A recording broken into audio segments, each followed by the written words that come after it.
Hi BookTube, Aaron here. Hope you're doing very well. Today I'm going to do a tag. It's a tag that was created by Katrina from Miss Peeper's Reading Corner, and she very kindly tagged me. And I believe Gareth from Book Songs and Other Magic has also tagged me in this. And it's the banned books tag in sort of celebration of Banned Books Week, which we're just coming to the end of. And so I thought I'd give it a go while it was still relevant. And it's a tag about banned books and your relationship to them. And so we'll jump right in. The first prompt is, do you intentionally read banned books? Why or why not? I don't intentionally read banned books on the whole. My gut instinct is to say that I rarely intentionally read any kind of book. There may be some books I'm more interested in, but my general answer for why I read is that I'm kind of arousing my curiosity. So if my curiosity is piqued by a certain thing, then I just sort of follow where it leads. Sometimes it means that a certain type of book or a certain group of authors or a certain specific author sort of grabs me at a certain time, I suppose. And so I might be a little bit more intentional at that point. But really, I'm not paying too much attention to when it was written, who wrote it, what kind of book it is, or anything like that. At least when it comes down to deciding if I'm going to read it or not. Sometimes I do get curious and I do go in and check as to whether a book's been banned, but that's usually after the fact. It's not usually a deciding factor in whether I pick up the book or not. Number 2 then is, tell us about your favourite banned book. Sort of going on from that tag. I'm not entirely sure what my favourite banned book is. I've sort of checked, and a few books I like have been banned, and I thought I'd sort of talk about a few things. One that I find interesting is The Trial by Franz Kafka, and that there are really two notable places where this has been banned. One of them being the Soviet Union, and the other being Nazi Germany. And I find it intriguing as to why it's been banned in both places. I mean, it's kind of obvious, I suppose, with Nazi Germany that Kafka was Jewish, and so so the book was banned just purely because he was Jewish.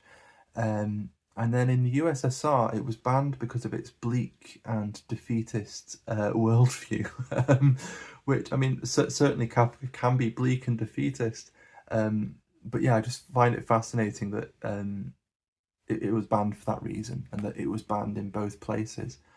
And I suppose it's just interesting, you know, that this book, the trial is, you know, the character Joseph K, who's been told he's guilty and is to be judged, but doesn't know what he's done wrong to be judged, and can't even work out where he has to go, who he has to speak to, and it's this whole absurd, phantasmagoric quest to find out, not even really a quest for truth, but just a quest for some kind of explanation as to why this is going on.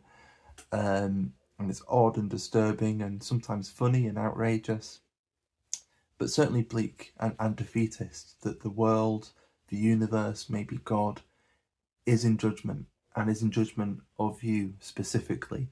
And who knows what for, but it's in judgment. And that is Kafka's, you know, in a sort of bleakly comic way, that is Kafka's worldview.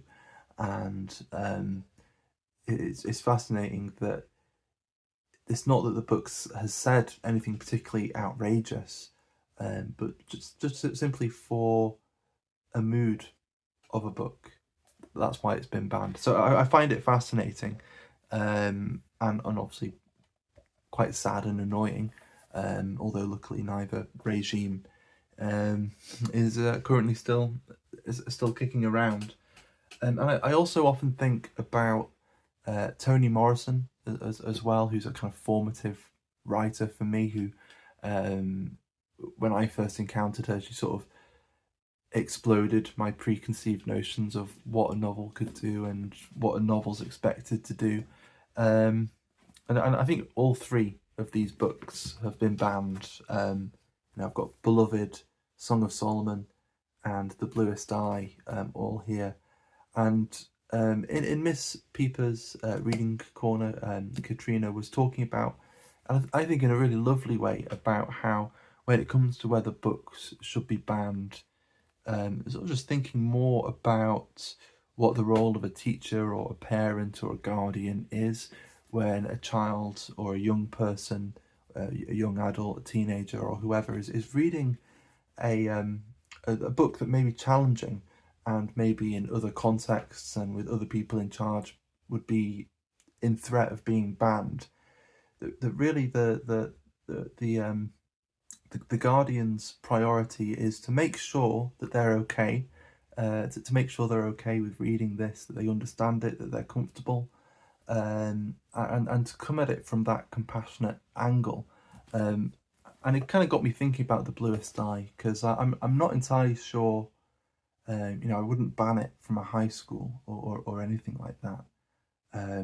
But it is one that it deals with tough things, and Morrison's books often deal with tough things, but it's very real and it's done in a wonderful way. She's a wonderful writer, and it's an opportunity to have these conversations, with young people about some of these subjects if they're comfortable and if it's something that they want to talk about and read about with these books.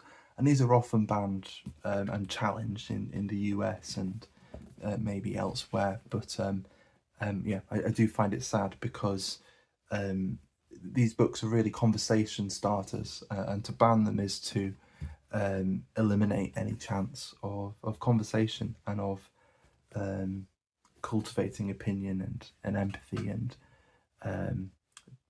just basic knowledge in some cases.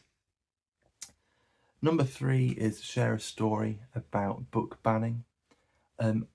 Just before filming this, I filmed a video about this book, Q by Luther Blissett, and the sort of last third or so of the book is about a religious tract that came out in the sort of mid 16th century, called, I think when it's translated, it's sort of translated differently in a few different ways, but in this book it's referred to as On the Benefit of Christ Crucified, written by a Catholic, but it's incorporating lots of Protestant ideas and ideas from Luther and Calvin, and it's a book or a tract, really. It's just a small little leaflet that it sort of expressed a moment in the Reformation and the Counter-Reformation where the Catholic Church could have incorporated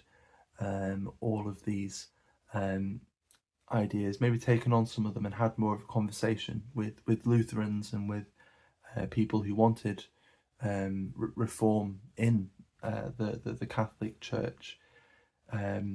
And yet what actually happens then instead is that a much more zealous and reactionary movement within the Catholic Church, sort of usher in this backlash against the book, and it's eventually put on the index of forbidden books that the Catholic Church has, and it's sort of eventually stamped out, although it exists in this kind of underground world for a while.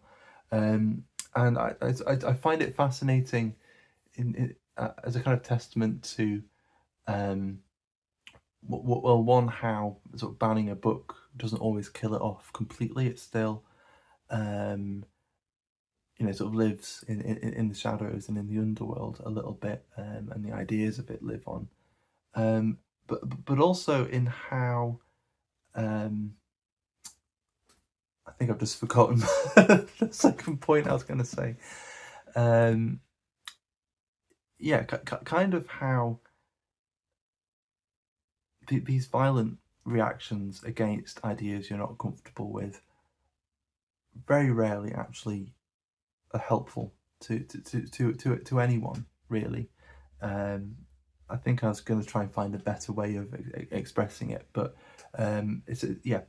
And with this tract in particular that I was reading about in this book, I find it a fascinating period where anything could have gone any way, and this little book that ended up being banned, had to be kind of swept out of the way so that the more reactionary forces could clamp down and hold on to what little power they still had left.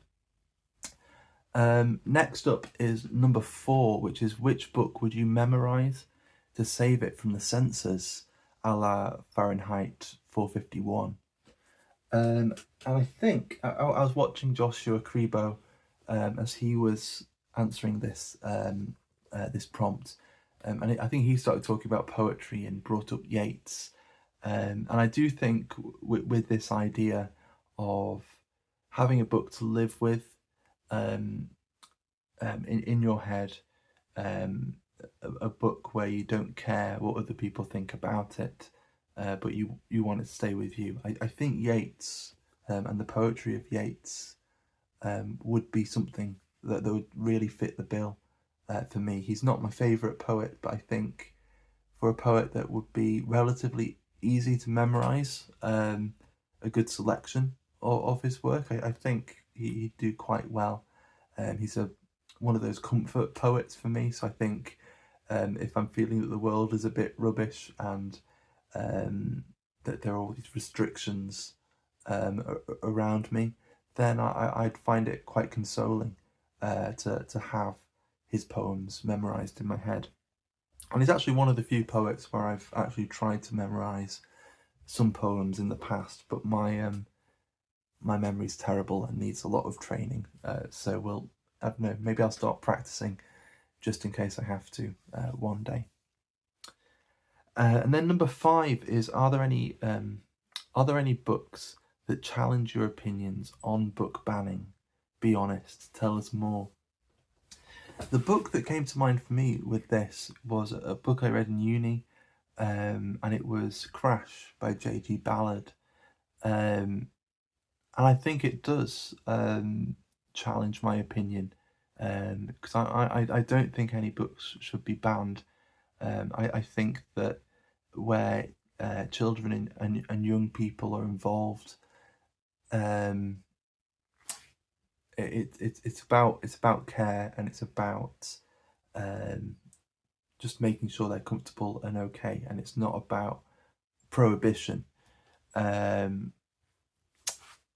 someone else saying that I can remember in someone else's response to this, they're saying, we shouldn't be banning books. If anything, we should be banning phones, which I can certainly get behind. That's the bigger social problem. And again, even if it's not banning, just a limitation, or an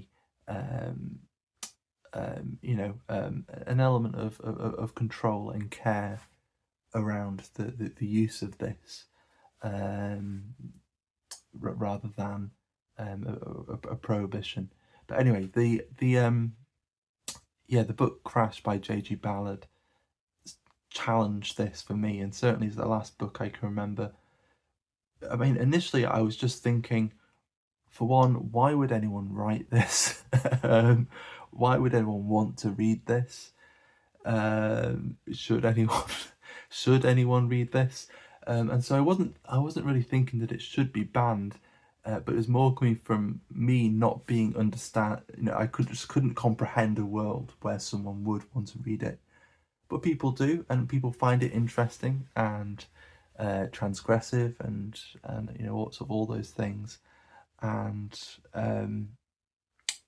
I certainly wouldn't be getting my little picket out, saying ban Crash, but certainly that was a difficult one for me, and yeah, it sort of raised my eyebrows a bit, and that's it really. I did also want to, just before finishing, bring up the fact that loads of people bring up George Orwell when the subject of banned books comes up.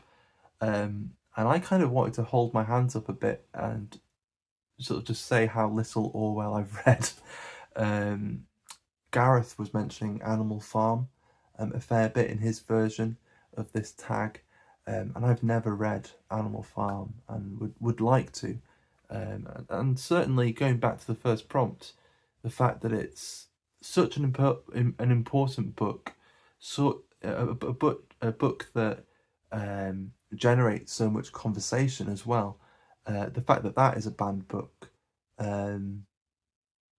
does make me want to pick the book up, just for the this out of the shame of people trying to keep people away from it. And I've just recently got this first volume of the kind of collected non-fiction of Orwell. This is some of his essays, journalism, and letters. An Age Like This, Volume 1, from 1920 to 1940. And I'm looking forward to getting into more Orwell, and just wanted to mention it since we're on the subject of banned books. So all I've really read so far is 1984 and the essay Why I Write. So there's certainly a lot for me to go into, and maybe some of the things of his that, some of his other banned books I might try and get to in honour of this tag and of and of the backlash against banned books generally. And so that's it. That is the banned books tag. Thank you, Katrina and Gareth, for the tag. And I haven't thought of who to tag, so I will cop out again and just say that if you haven't done this yet, if you haven't been tagged, and you would like to give it a try, then please consider yourself tagged by me and give it a go. But for now, thank you very much for watching, and I'll see you soon. Bye bye.